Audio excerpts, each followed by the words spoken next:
Olá a todos. Hoje eu gostaria de falar um pouquinho sobre a lei do imigrante, aprovada lá ou sugerida pelo ministro Aloysio Nunes. Quem não conhece esse figura, pesquise na internet a história dele e entenda a história dele. Uma pessoa, no mínimo, interessante, que trabalhou com movimentos revolucionários no Brasil, pessoas que... esses movimentos que mataram outras pessoas, ok?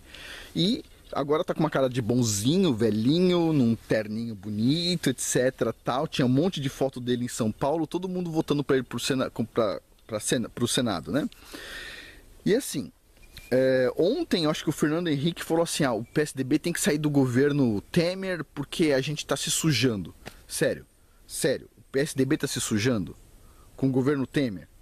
Olha, sério, o governo Temer é ruim, o PSDB pior, percebe? A lei de imigração veio do PSDB, foi aprovada por esse grupo de crápulas.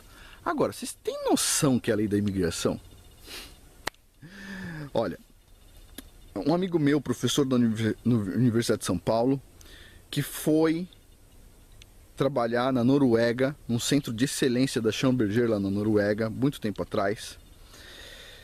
Ele, como ia ficar muitos anos lá, ele não tinha ideia de quantos anos, na verdade, mas mais do que 6 meses, ele teve que fazer um curso sobre a cultura do país. Algo que não é preciso no Brasil, ok? O imigrante pode entrar no Brasil, não precisa fazer curso nenhum, não precisa saber sobre a cultura, não precisa de nada.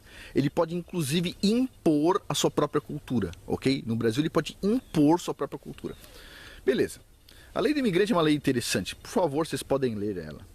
É interessante. Bom, na Noruega aconteceu o seguinte. Esse meu amigo foi fazer o curso sobre a cultura da Noruega, ok? Chamava curso de civilização, alguma coisa do tipo. E aí na primeira aula tinha ele, a esposa dele, mais umas pessoas e assim, uma multidão de muçulmanos que estavam entrando no país, ok? Uma multidão. X lá. Ok, pessoas que iam entrar tudo legalizado, tudo direitinho, por isso estavam fazendo o curso. Não estou falando dos ilegais, estou falando das pessoas que foram direitinho para lá. Aí o que aconteceu foi o seguinte, aula 1, tá? Aula 1, o professor diz assim, ninguém, aqui na Noruega, ninguém tem o direito de bater numa mulher. Aí, tipo assim, meu colega riu, tipo, todo mundo sabe disso, quem vai bater numa mulher, não faz sentido, né? E aí, de repente, começa a levantar a mão o pessoal dos países árabes, assim, um monte de pergunta. As perguntas começaram assim. O cara perguntava, ele não podia bater na mulher dos outros, mas na mulher dele ele podia, certo? Aí o cara fala, não, o professor fala, não, você não pode bater na sua mulher, nenhuma mulher. Aí o cara pergunta assim, como é que ele vai educar a mulher dele se ele não pode bater na mulher dele? Aí o professor explica, olha, aqui na Noruega são leis, você não pode bater nem na sua mulher, ok? Você vai preso se você bater na sua mulher. Aí outro cara fala assim, mas...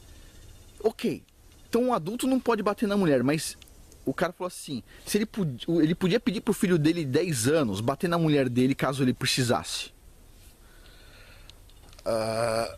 E o professor explicou, não, ninguém pode bater em mulher, você não, muito menos ensinar para criança, porque inclusive o professor falou o seguinte, tinha muitos casos de violência de meninos muçulmanos contra meninas geral, tá? Muçulmanas e da Holanda. Holanda não, Noruega. Centro de Excelência Brasileira, Noruega. No caso, então é Noruega. Eles acreditavam que as crianças agiam daquela forma porque viam os pais batendo nas mães, entendeu? Aí um outro começa a ficar nervoso lá, mas espera um pouquinho. Se a pessoa pergunta assim, se ele não pode educar a mulher dele, quem vai educar a mulher dele? E o cara explica, a mulher não precisa ser educada, percebe? Ela já é um adulto. Tipo, e assim, esse meu amigo ficou horrorizado, porque assim, a aula foi isso, entendeu? E explicando as perguntas toscas. Aula 2, foi uma semana de aula. Aula 2, o cara diz assim, o professor começa, aqui na Noruega não é permitido estuprar uma mulher. E aí começa assim, o bando de muçulmanos, desculpa os muçulmanos, mas assim, vocês têm que ver os amigos de vocês do Oriente, entendeu? Porque o pessoal do Ocidente ainda vai se transformar igual no do Oriente. Vocês fiquem tranquilos, uma hora eu posso falar sobre isso. Tem que ter muito cuidado, ok? E aí o cara começa assim, mas tudo bem, mas defina estupro. Aí o professor fala assim, ó, você não pode ter relações com uma mulher que não quer ter relações. Aí o cara fala assim, não, tudo bem. Outro cara pergunta assim, mas se a mulher está desacompanhada, ele pode ter relações com ela, certo? Aí o professor explica, não, você não pode. Você não pode. Nem se ela estiver desacompanhada. Ela tem o direito de andar desacompanhada. Aí um outro pergunta assim, peraí, mas por que as mulheres têm o direito de andar desacompanhada? Tipo, imagina como o professor tem que ter uma paciência para explicar algumas coisas. Agora, e aí isso vai mais além. Será que alguma das coisas que o professor explicou entrou na cabeça desse sujeito? Desses sujeitos? Então, assim, eu sei que no Brasil é ensinado que os muçulmanos são da paz e que os judeus são maus, né? Que os muçulmanos são bonzinhos por atacar mísseis na cabeça dos judeus em Israel. Eu sei que é explicado isso. Eu sei que o pessoal diz assim, Israel tá tentando dominar o mundo árabe. Israel, se você for ver no mapa, é um país desse tamanho assim, ó. Desse tamanho assim. Os países do lado são isso aqui, enorme. Tipo, Israel não pode ter uma faixa de terra desse tamanho, ok? Não estou discutindo o caso, mas eu estou discutindo o seguinte. Olha, tem grupos de pessoas que não são santos, percebe? Que é muito difícil conviver com esse grupo de pessoas. Vários grupos, não são só os muçulmanos, tem vários grupos. E quando você não dá nenhum curso explicando sobre a cultura do país, o cara pode falar o seguinte, ninguém pode me prender porque na verdade eu estou agindo culturalmente, com a cultura local, com a cultura que ele tinha. Percebe? Ele está trazendo uma cultura nova. Agora, ninguém vai falar nada.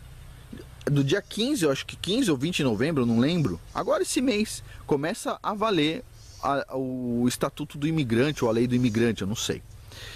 E o que eu posso falar é o seguinte, ninguém vai reclamar. Todo mundo tá nem ligando. Mas sabe o que vai acontecer? Quando as pessoas forem reclamar, não vai dar mais para reclamar, sabe por quê? Porque ninguém vai pagar para encher um monte de avião e levar as pessoas de volta para os seus lugares. Ok? E assim, se o Brasil já tem problemas, vocês não imaginam como vai ficar com essas pessoas. Tá? Eu sei que no Brasil muitas pessoas estão se convertendo ao Islã. Tá? Eu já vi reportagens sobre isso. Tá? O que eu tenho para falar para essas pessoas é o seguinte, eu entendo que muitas religiões estão corrompidas e que as pessoas querem, elas veem alguma coisa no Islã sobre assim, dar atenção ao Criador, mas a gente precisa saber sempre se a história está correta, porque assim, se a pessoa lê com carinho a Bíblia e vê que a Bíblia ela não é um livro de mentiras. Por que ela não é um livro de mentiras? As pessoas me perguntam muito isso. Como é que você sabe que a Bíblia é 100% verdadeira? Eu vou te falar uma coisa, é muito simples. Se ela fosse um livro que só apresenta coisas bonitas de um povo, só apresenta meia-verdades, só apresenta coisas magníficas de um povo, eu ficaria na dúvida. Mas a Bíblia não é assim. A Bíblia mostra o rei Davi, que era uma pessoa, puxa vida, né? Que, importante, mandando o marido de uma mulher para frente de batalha para ele morrer, para ele ficar com a mulher dele, sendo que ele tinha todas as mulheres que quisesse. A Bíblia mostra o caso de dois filhos de Jacó que fizeram um trato de o pessoal fazer circuncisão de uma cidade inteira, e eles fizeram circuncisão da cidade inteira e eles entraram e mataram todo mundo de forma injusta. Inclusive Jacó, de certa forma, amaldiçoou eles, esses dois. Então assim, imagine por que um povo faria um livro de mentiras contando só histórias feias sobre si mesmo. Tipo, falando, olha, a gente acerta às vezes, mas e a gente erra também. E quando a gente erra feio, percebe? Porque um povo faria isso? Contar histórias feias de si mesmo. Passar para o mundo, olha, o rei Salomão, o homem mais inteligente, mais sábio que teve, casou com 300 mulheres e construiu o templo para trocentos deuses diferentes e acabou dividindo o povo dele no meio. Por quê? Por que alguém contaria histórias tão desfavoráveis a si mesmo?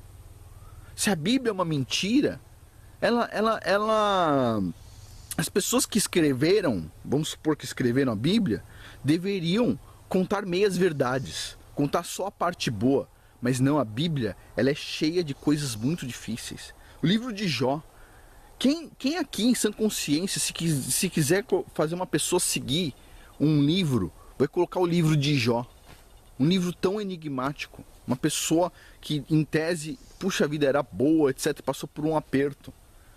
E ele traz muito conhecimento pra gente, esse livro de Jó. Então, quem colocaria esse livro? Se eu quisesse montar uma religião e quisesse convencer as pessoas a seguir essa religião, será que seria razoável eu colocar o livro de Jó?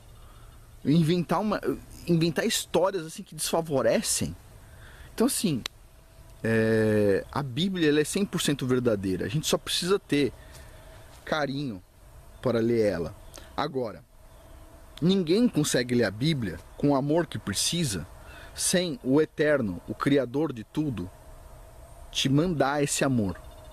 Se você não tiver o amor para ler ela, você nunca vai entender a Bíblia. Então, antes de ler, a gente tem que pedir auxílio ao Criador para entender tudo que está escrito lá. Ok? É um livro verdadeiro. Agora, sim, as religiões elas se corrompem com o tempo? Sim, como tudo que tem o ser humano. Então, se você está com problema com a sua religião, não tenta procurar uma religião mais fanática. Tipo, se você é cristão, pega a Bíblia e estuda em casa. Você não concorda que o padre da sua igreja colocou o nome das famílias em cada banco e cada vez que você entra na igreja você se sente desconfortável porque você pensa que aquele banco é daquela família, como já ouvi muitas pessoas e eu mesmo já vi isso? Então não vá mais na igreja, mas leia em casa, estude em casa, reze em casa. Você não precisa procurar um outro grupo de pessoas. Se uma religião bacana te leva para um mau caminho, eventualmente você percebe disso, porque uma outra religião que mal você conhece vai te levar para um bom caminho, ok? É fácil convencer as pessoas a seguirem essas coisas, mas o que eu digo é o seguinte, isso vai te levar a algum lugar, vai te dar lucro lá espiritualmente? Não vai, entendeu? Isso não vai te levar aonde você quer, ok? É isso.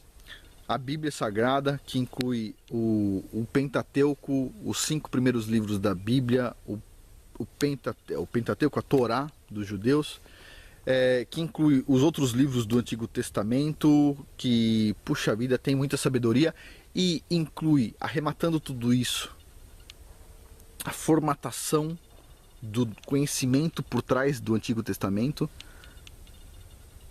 o Novo Testamento. A gente tem muita informação ali e aquilo já é o suficiente para a gente ter uma vida boa, ok? Bom, por hoje é isso.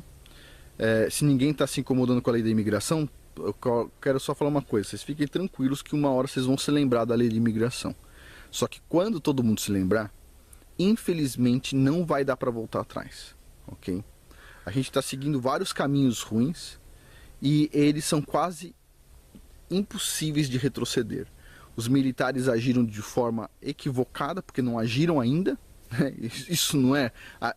mesmo uma não ação é uma ação, é a ação de não fazer a ação, né? É uma decisão, né, de não agir. E agora é quase impossível fazer uma coisa assim que não... de uma forma boa, sabe? E Eu não sei, eu sei que assim, a gente tem que rezar e procurar um bom caminho através assim, do que o Criador nos inspira. Mas eu vou fazer um vídeo que é sobre o que a gente peca e por que a gente tem que corrigir isso, ok? Bom, por hoje é isso. Muito obrigado.